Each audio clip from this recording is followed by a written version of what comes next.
তো এখন আমরা ঔপনিবেশিক কর্তৃত্ব প্রতিষ্ঠা চ্যাপ্টারের পরবর্তী পার্ট থেকে শুরু করব। আগের দিন যেখানে হয়েছিল তারপর থেকে আমরা শুরু করব। আগের দিন যারা আসনি ক্লাসে তারা ভিডিওটা একবার দেখে নেবে। ঔপনিবেশিক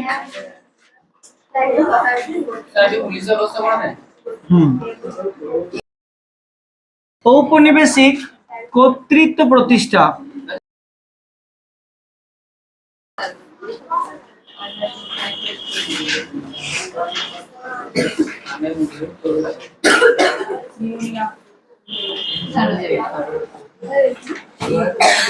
আচ্ছা, তো ঔপনিবেশিক কর্তৃত্ব প্রতিষ্ঠা চ্যাপ্টারের সেকেন্ড পার্ট আমরা এখন আলোচনা করব। আচ্ছা, এখন প্রথমেই আমরা আলোচনা করব পুলিশ ব্যবস্থা সম্পর্কে। পুলিশ ব্যবস্থা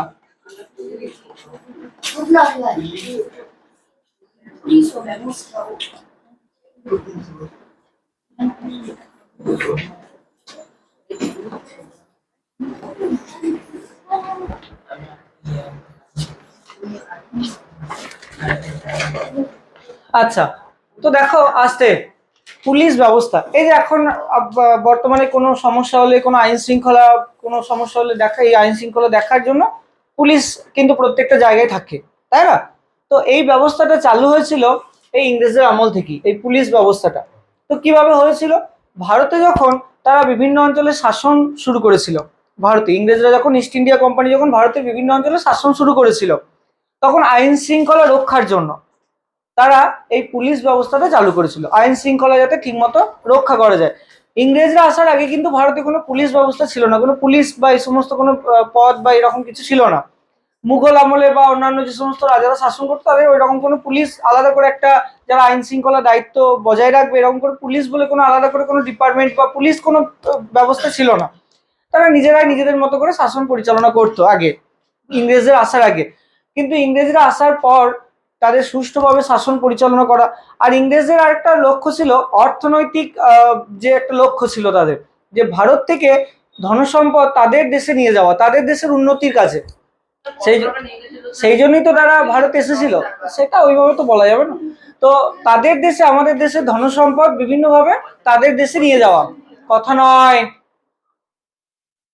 তো সেই উদ্দেশ্যটা যাতে সঠিকভাবে মানে এখানে করা যায়, সেই জন্য তারা সুষ্ঠু আইন শৃঙ্খলা বজায় রাখা, যাতে কোনো রকম দেশের মধ্যে কোনো গোলমাল না হয়, সেই জন্য তাদের এই পুলিশ ব্যবস্থাটা দরকার পড়েছিল।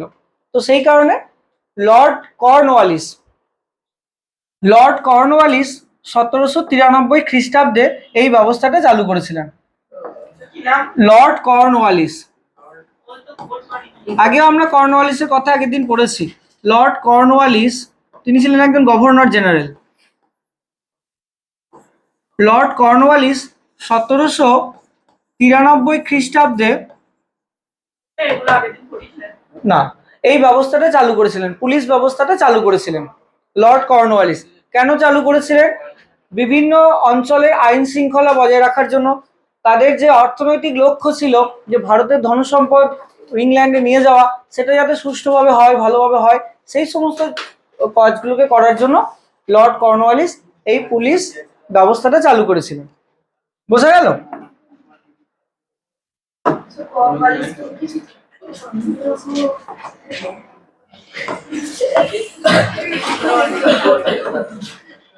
আচ্ছা, তো লর্ড কর্নওয়ালিস এই ব্যবস্থাটা চালু করেছিলেন। তো কি রকম ছিল সেই ব্যবস্থা, পুলিশ থানা ব্যবস্থাটা? যেমন এখন আছে সেই রকমই প্রায়। তো বিভিন্ন অঞ্চলে থানায় একজন করে দায়িত্বপ্রাপ্ত পুলিশ থাকতেন, তাকে বলা হতো দারোগা। প্রত্যেকটা থানার দায়িত্বে থাকতেন দারোগা। তো প্রত্যেকটি থানার দায়িত্বে থাকতেন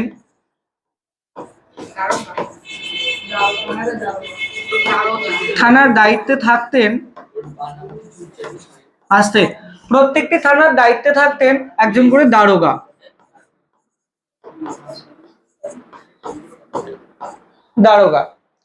দারোগাদের উপরে থাকতো একজন করে ম্যাজিস্ট্রেট।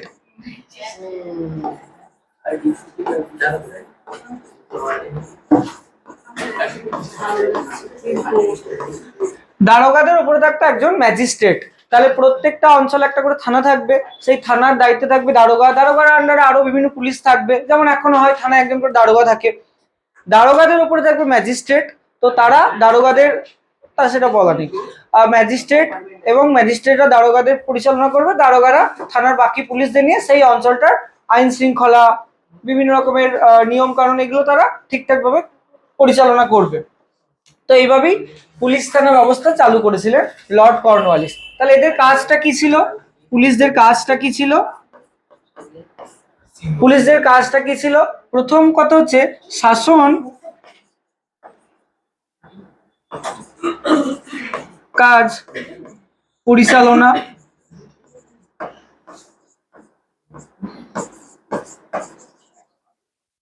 শাসন কাজ পরিচালনায় সাহায্য করা, আইন শৃঙ্খলা রক্ষা করা,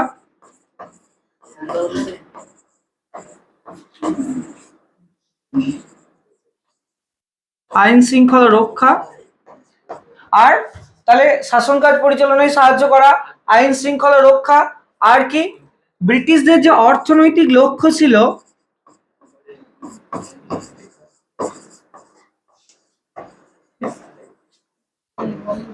অর্থনৈতিক লক্ষ্য ছিল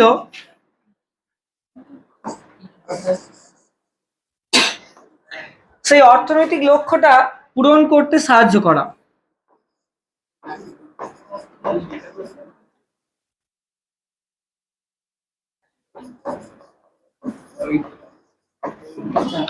তো এই তিনটে কাজ ছিল। তাহলে শাসন কাজ পরিচালনা করবে, আইন শৃঙ্খলা রক্ষা করবে, আর অর্থনৈতিক লক্ষ্য পূরণে সাহায্য করবে। অর্থনৈতিক ব্রিটিশদের যে অর্থনৈতিক একটা লক্ষ্য ছিল যে ভারত থেকে ধন সম্পদ টাকা পয়সা তাদের দেশে নিয়ে যাওয়া, এই লক্ষ্যটা পূরণ করতে গেলে একটা সুষ্ঠু নিয়ম শৃঙ্খলা, একটা সুষ্ঠু দেশের মধ্যে একটা ব্যবস্থা দরকার, সেইটা করার জন্য এই পুলিশরা তাদেরকে সাহায্য করতো। বোঝা গেল? তাহলে পুলিশ ব্যবস্থা কেন হয়েছিল, বোঝা গেল? হ্যাঁ, তাহলে পুলিশ থানা ব্যবস্থা কে চালু করেছিলেন? লর্ড কর্নওয়ালিস চালু করেছিলেন। কত সালে চালু হয়েছিল? 93 চালু হয়েছিল। আচ্ছা বেশ, এইবার পরবর্তীকালে, আচ্ছা আমাদের যদি বর্তমান কালের কথা ভাবি, যে ধরো কোনো একটা জায়গায় কোনো সমস্যা হলো, মারামারি হলো, তাহলে প্রাথমিকভাবে কে আসবে? এগুলো ঠিক করতে পুলিশ আসবে। এবার যদি মারামারিটা বিশাল পর্যায়ে চলে যায়, দুটো বোমা পড়ে, তারপরে এইসব বন্দুক টন্দুক নিয়ে লোকে চলে আসে, তাহলে কি পুলিশ পারবে? তখন কারা আসবে? তখন আর্মি বা সেনাবাহিনী আসবে। তো ঠিক সেই ইংরেজদের আমলেও তাই ছিল, প্রাথমিকভাবে বিভিন্ন নিয়ম শৃঙ্খলা এগুলো রক্ষা করার কাজ করত পুলিশ, কিন্তু অবস্থা যদি গুরুতর হয়ে যেত তখন প্রয়োজন পড়তো সেনাবাহিনী। তাহলে এবার আমরা ব্রিটিশ আমলের সেনাবাহিনী সম্পর্কে আলোচনা করব। এবার আমরা ব্রিটিশ আমলের সেনাবাহিনী সম্পর্কে আলোচনা করব।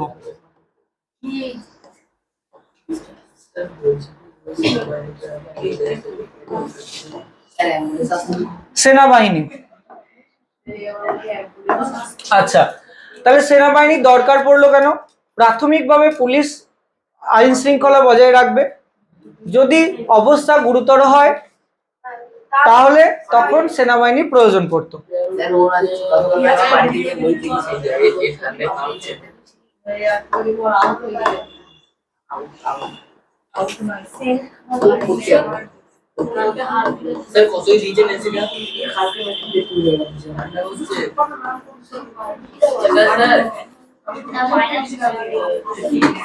আচ্ছা তাহলে দেখো, সেনাবাহিনীর প্রয়োজন পড়তো কোনো গুরুতর সমস্যা মোকাবিলা করার জন্য, সেনাবাহিনীর প্রয়োজন পড়তো কোনো গুরুতর সমস্যা মোকাবিলা করার জন্য, যেটা পুলিশ পারবে না, সেই রকম কোনো গুরুতর সমস্যা মোকাবিলা করার জন্য সেনাবাহিনী দরকার হয়। আমরা এখনো কিন্তু সেটাই দেখি, যে সমস্যা যদি কোনো বড় কোনো গোলমাল হয়, বড় কোনো সমস্যা হয়, তখন সেনাবাহিনী কিন্তু আসে সেই সমস্যাটা সমাধান করতে, যেটা পুলিশ পারে না। তাহলে গুরুতর সমস্যা মোকাবিলার জন্য সেনাবাহিনীর প্রয়োজন পড়েছিল। সেনাবাহিনী কিন্তু ব্রিটিশরা আসার আগেও ছিল, ভারতের বিভিন্ন সম্রাট, মুঘল সম্রাটদের সেনাবাহিনী কিন্তু আগেও ছিল, কিন্তু ব্রিটিশরা আসার পর সেই সেনাবাহিনীতে বিভিন্ন পরিবর্তন করা হয়েছিল আগের থেকে। এবার তাহলে সেনাবাহিনীর কেন প্রয়োজন ছিল? গুরুতর সমস্যা মোকাবিলার জন্য। এবার তাদের কাজ কি ছিল, তারা কি কাজ করত? সেনাবাহিনীর কাজ কি ছিল? তাদের কিছু তো কাজ ছিল। তাহলে দেখো, তাদের কাজ হচ্ছে, এক হচ্ছে বিভিন্ন বিদ্রোহ দমন করা। ইংরেজদের আমলে বিভিন্ন বিদ্রোহ হতো, দেশের মধ্যে বিভিন্ন মানুষেরা বিভিন্ন কারণে ইংরেজদের যারা বিরোধিতা করতো তারা ইংরেজদের বিরুদ্ধে বিভিন্ন বিদ্রোহ করতো, মানে ইংরেজদের বিরুদ্ধে লড়াই করতো। সেই বিদ্রোহগুলোকে দমন করার জন্য, বিদ্রোহগুলোকে বন্ধ করার জন্য সেনাবাহিনীর প্রয়োজন ছিল, 1 নম্বর। আর 2 নম্বর হচ্ছে যেসব অঞ্চলগুলো তখনও ব্রিটিশরা দখল করতে পারেনি সেই সব অঞ্চলগুলো ব্রিটিশদের হয়ে দখল করার কাজ করতো সেনাবাহিনীরা। তখন সেনাবাহিনী কিন্তু ভারতের, কিন্তু তারা কাজ করতো ব্রিটিশদের হয়ে, কারণ যেহেতু ব্রিটিশরাই তাদেরকে নিয়োগ করেছিল। বোঝা গেল? তখন সেনাবাহিনী ভারতের, কিন্তু কাজ করতো তারা ইংরেজদের হয়ে, যেহেতু ইংরেজরাই সেটা চালু করেছিল। তাহলে দুটো কাজ, এক হচ্ছে বিদ্রোহ দমন করা, এক কাজ কি বাইরে বের করে দেবো কিন্তু, এক হচ্ছে বিদ্রোহ দমন করা, আর 2 হচ্ছে ব্রিটিশদের হয়ে বিভিন্ন এলাকা দখল করা, যে এলাকাগুলো ব্রিটিশদের আন্ডারে ছিল না সেই এলাকাগুলোকে দখল করতো। তাহলে 2 নম্বর কাজ হচ্ছে ব্রিটিশদের হয়ে এলাকা দখল, ব্রিটিশদের হয়ে এলাকা দখল করা। তাহলে দুটো কাজ, কি কি কাজ বললাম, সেনাবাহিনীর কাজ কি কি বললাম,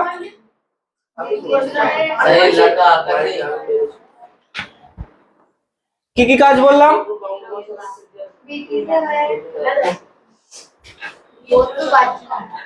আর এলাকা দখল করা। মনোযোগটা রাখতে হবে পড়ার দিকে, অন্যমনস্ক থাকলে হবে না।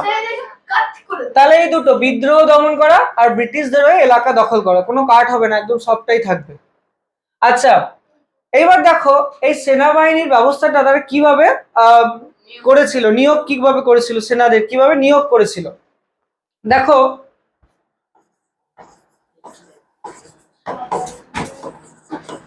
নিয়োগ, প্রথম দিকে তারা মুঘল আমলে যে ব্যবস্থাটা চালু ছিল, যেভাবে সেনাবাহিনী নিয়োগ করা হতো সেই ব্যবস্থাটাকেই ফলো করেছিল। মানে তারা প্রথম যখন এসেছিল মুঘল আমলে যে সেনাবাহিনী নিয়োগ করার যে প্রক্রিয়া বা নিয়ম, সেইভাবেই তারা নিয়োগ করতো। তো সেই প্রক্রিয়াটা কি ছিল, সেখানে বিভিন্ন জাতিগত একটা প্রথা ছিল সেই মুঘল আমলে। সেখানে মানে কিছু বিশেষ জাতির মানুষদের সেনাবাহিনীতে আগে নেওয়া হতো মুঘল আমলে। যেমন কাদেরকে নেওয়া হতো, রাজপুতদেরকে নেওয়া হতো 1 নম্বর। আর 2 নম্বর হচ্ছে উচ্চ শ্রেণীর ব্রাহ্মণদেরকে নেওয়া হতো মুঘল আমলে। রাজপুত আর উচ্চ শ্রেণীর ব্রাহ্মণ, এরা বেশি গুরুত্ব পেত সেনাবাহিনী নিয়োগের ক্ষেত্রে।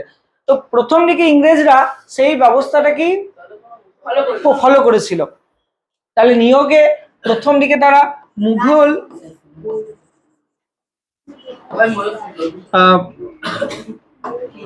নিয়োগ প্রক্রিয়া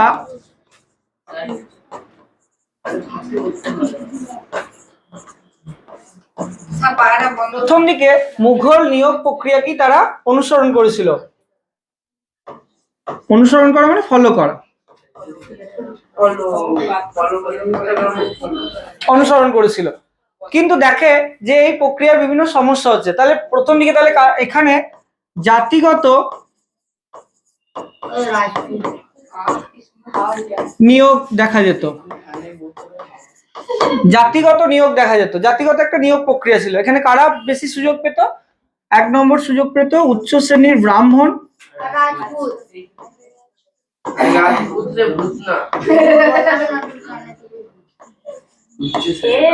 উচ্চ শ্রেণীর ব্রাহ্মণ এবং রাজপুত।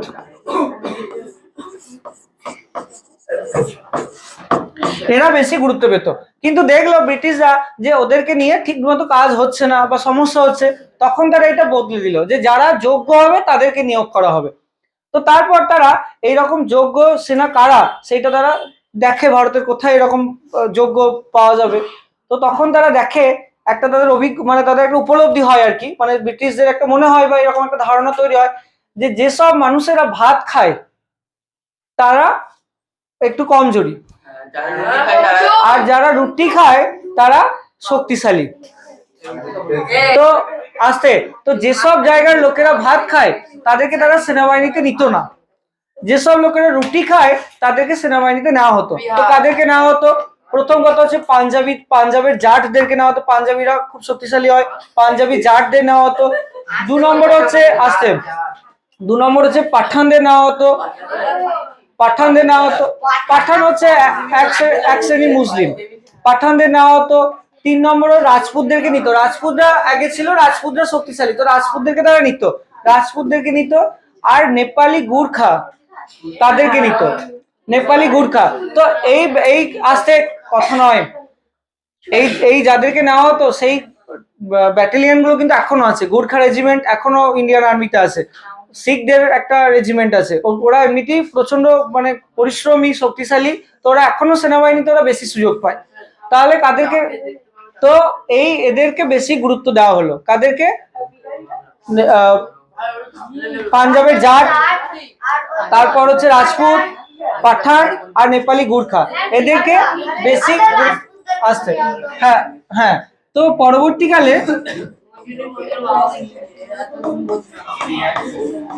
কথা নয়, পরবর্তীকালে এটার পরিবর্তন হলো,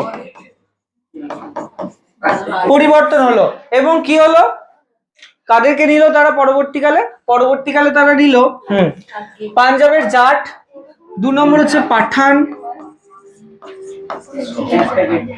3 নম্বর রাজপুত,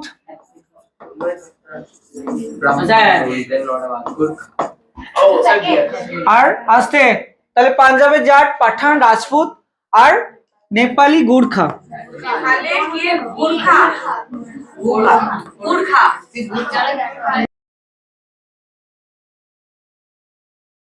আসতে, তো এই নেপালি গুর্খাদের কথা একটু বলি, এরা এখনো এই আসতে ইন্ডিয়ান আর্মিতে একটা গুর্খা রেজিমেন্ট আছে।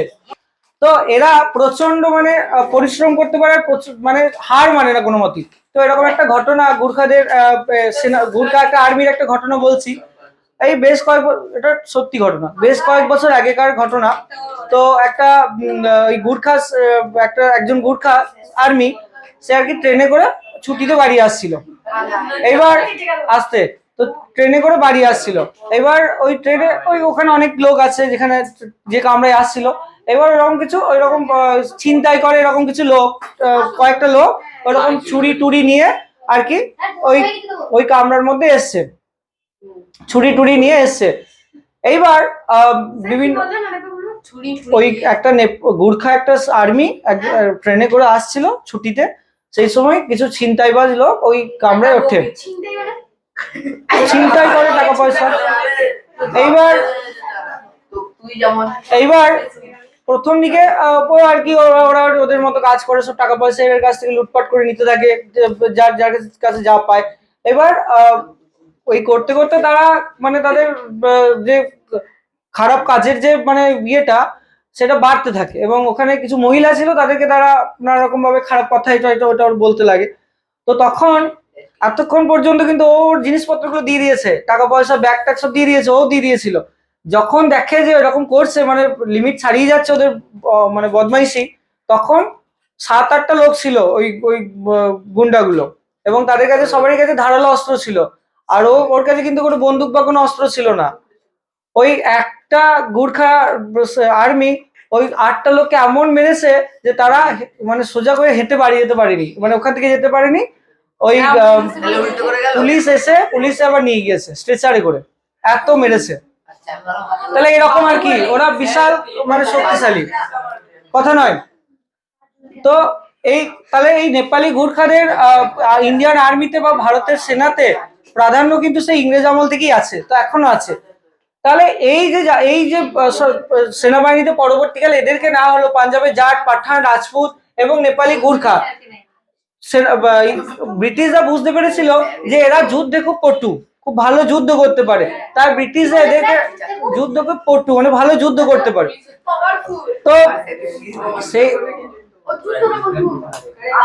তো সেই জন্য এরা ব্রিটিশরা এদেরকে নাম দিয়েছিল সামরিক জাতি।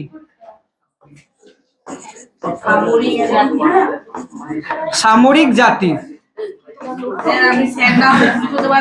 সামরিক জাতি। তাহলে দেখো একটা প্রশ্ন থাকে পরীক্ষায় যে সামরিক জাতি কাদের বলা হয়, তাহলে তোমাদের বলতে হবে যে পাঞ্জাবের জাট, পাঠান, রাজপুত, নেপালি গুর্খা এরা যুদ্ধে খুব পারদর্শী বা পটু, তাই ব্রিটিশ সরকার তাদেরকে সামরিক জাতি বলেছে, মানে বলতো, বা এদেরকেই সামরিক জাতি হিসাবে এরা পরিচিত।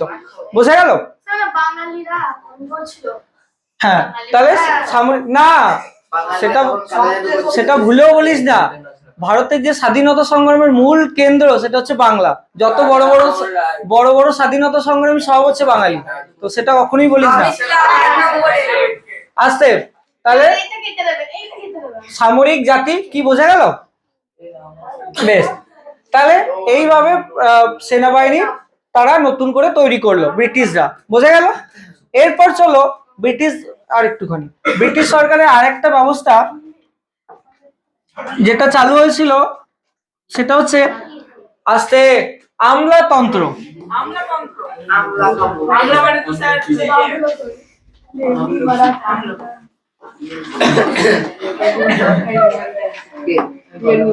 আচ্ছা, এবার চলো আমলাতন্ত্রটা কি সেটা একটু বুঝি।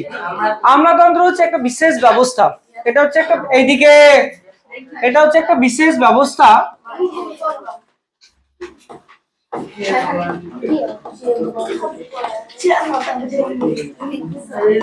এটা হচ্ছে একটা বিশেষ ব্যবস্থা। কি ব্যবস্থা? যেখানে বিশেষ কথা নয়, এটা একটা বিশেষ ব্যবস্থা। কি ব্যবস্থা? এখানে কিছু বিশেষ দায়িত্বপ্রাপ্ত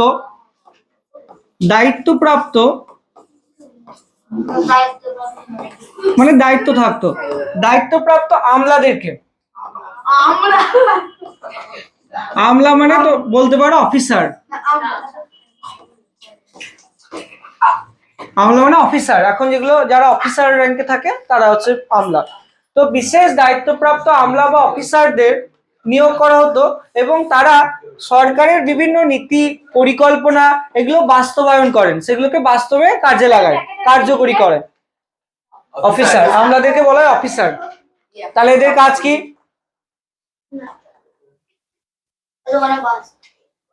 তাহলে এদের কাজ কি? সরকারের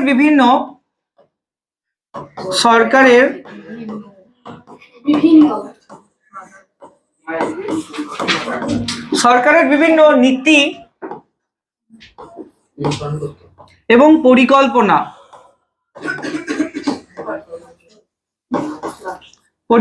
কি করবে? তারা বাস্তবায়ন করবে, বাস্তবে সেটাকে কার্যকরী করবে, বাস্তবায়ন করবে।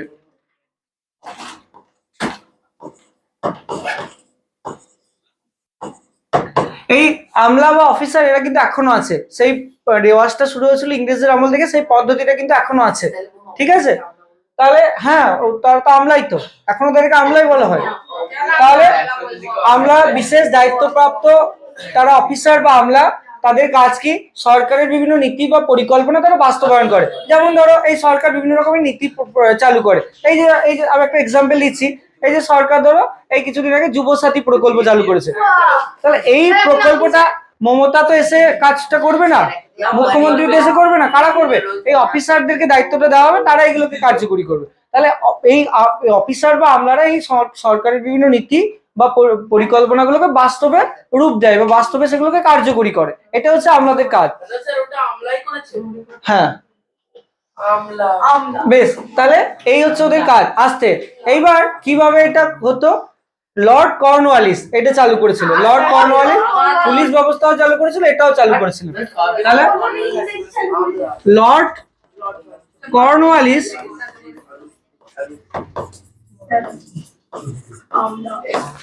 কর্নওয়ালিস এই ব্যবস্থাটা চালু করেছিলেন।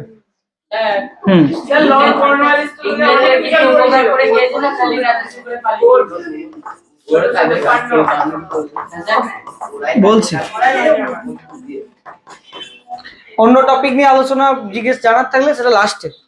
তাহলে দেখো, লর্ড কর্নওয়ালিস এই ব্যবস্থা চালু করেছিলেন। আর কিভাবে করেছিলেন? তিনি এইটাকে সুষ্ঠুভাবে করার জন্য তিনি সিভিল সার্ভিস চালু করেছিলেন। সিভিল সার্ভিস কিন্তু এখনো আছে। সিভিল সার্ভিসের মাধ্যমে কি হয়, এখন আইএএস আইপিএস অফিসাররা এখানে সিলেক্টেড হয়, এখনো আছে। তাহলে এই ব্যবস্থাটা চালু হয়েছিল কিন্তু এই লর্ড কর্নওয়ালিসের সময় থেকে। তাহলে তিনি এই ব্যবস্থাটাকে ভালোভাবে করার জন্য তিনি সিভিল সার্ভিস ব্যবস্থা চালু করেছিলেন।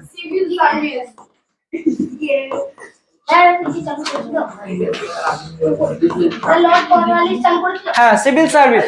এখন যারা আইএএস আইপিএস অফিসার তাদেরকে বলা হয় সিভিল সার্ভেন্ট।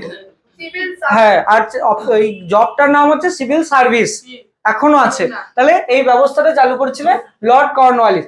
আর প্রথম দিকে লর্ড কর্নওয়ালিস এই সিভিল সার্ভিস পদের জন্য মানে এই অফিসারদের নিয়োগের জন্য কোনো ভারতীয়দের তিনি এখানে নিতেন না, এগুলো তিনি বিভিন্ন ইংল্যান্ডের বিভিন্ন ব্যক্তিদেরকে নিতেন, ভারতীয়দের। ও তো গভর্নর জেনারেল ছিল, ও তো হেড ছিল। তাহলে সিভিল সার্ভিস নিয়োগের ক্ষেত্রে তিনি ইংল্যান্ডের লোকেদেরকে, ইংল্যান্ডের ব্যক্তিদেরকে প্রাধান্য দিতেন, ভারতীয়দের কিন্তু নেওয়া হতো না এই পদে, কারণ ভারতীয়দের বিভিন্ন ছোটখাটো নিচু পদগুলো দেওয়া হতো, কিন্তু কোনো এই বড় অফিসার বা আমলাদের পদ দেওয়া হতো না। আর এইদিকে তাহলে এখানে ভারতীয়দের সুযোগ ছিল না।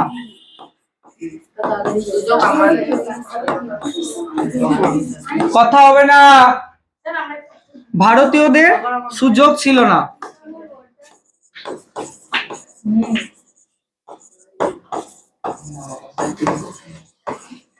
ছিল না। আর এই সিভিল সার্ভেন্টদের বা এই আমলাদেরকে প্রশিক্ষণ দেওয়ার জন্য, তাদেরকে শিক্ষা দেওয়ার জন্য কলকাতায় একটা কলেজ তৈরি করা হয়েছিল 1800 খ্রিস্টাব্দে। 1800 খ্রিস্টাব্দে এই কলেজটা তৈরি করেছিলেন লর্ড ওয়েলেসলি। কথা নয়, দেখো লর্ড ওয়েলেসলি এই কলেজটা চালু করেছিলেন। কলেজটার নাম হচ্ছে ফোর্ট উইলিয়াম।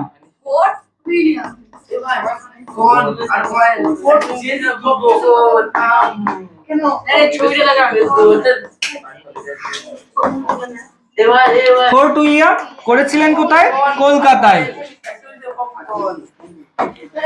রোহান কথা হচ্ছে কিন্তু বেশি কথা হবে না।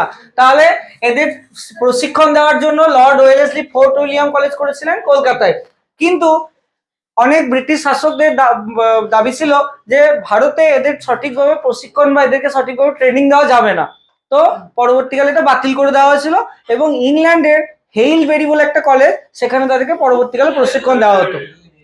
পরবর্তীকালে ইংল্যান্ডের হেইলবেরি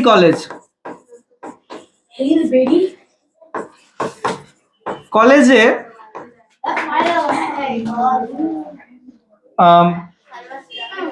সিভিল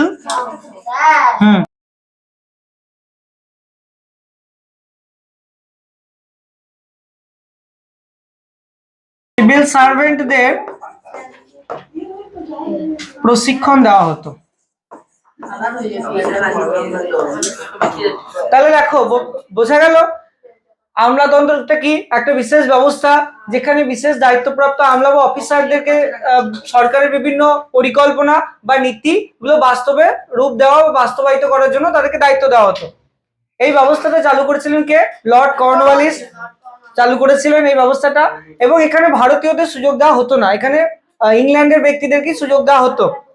আর এদের প্রশিক্ষণের জন্য Lord Wellesley fort William college তৈরি করেছিলেন।